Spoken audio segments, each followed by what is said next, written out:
Ono od čega se odupireš, ostaje. Vaše će vizije postati jasnije tek kada budete mogli gledati u svoje srce.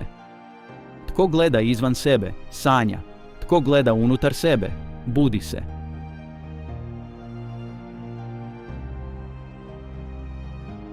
Susret dviju osobnosti je kao kontakt dviju kemikalija. Ako se dogodi bilo kakva reakcija, obje se transformiraju.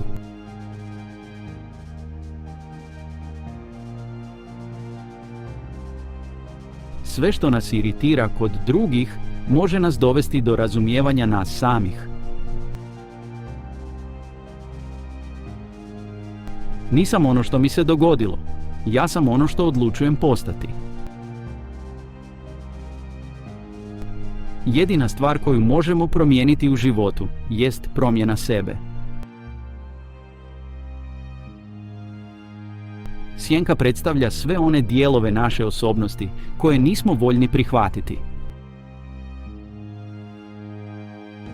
Neću biti ono što drugi žele da budem, već ono što zaista jesam. Najveći i najvažniji problemi u životu su u biti nerješivi. Mogu se samo prerasti. Samotno drvo ako preživi postaje snažno. Sve dok ne postaneš svjestan nesvjesnog, ono će upravljati tvojim životom, a ti ćeš to zvati sudbinom.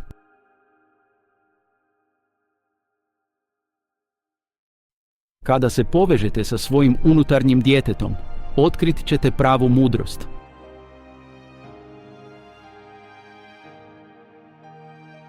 Život se ne mjeri po broju udaha koje smo uzeli, već po trenucima koji nam oduzimaju dah.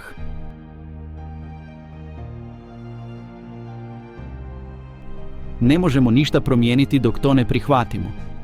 Osuda nas ne oslobađa, već tlači.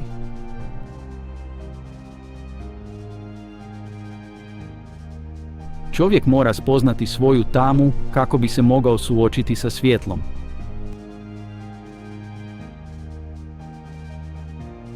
Naša svijest je poput čamca u oceanu, a nesvjesno je more koje nas okružuje.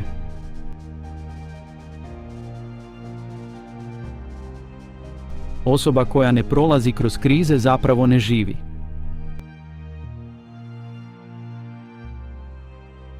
Ti nisi ono što misliš da jesi, već ono što ne možeš prihvatiti kod sebe.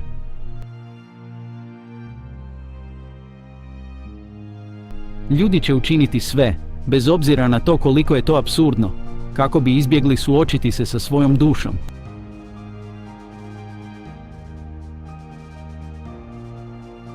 Tvoje viđenje svijeta je odraz tebe samog. Svaki oblik obsesivne kontrole je zapravo strah od nepoznatog.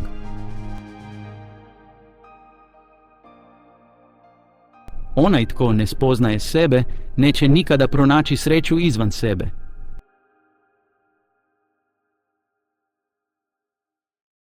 Nemoj ići putem drugih, već svojim. Samo oni koji riskiraju ići predaleko, mogu saznati koliko daleko mogu ići.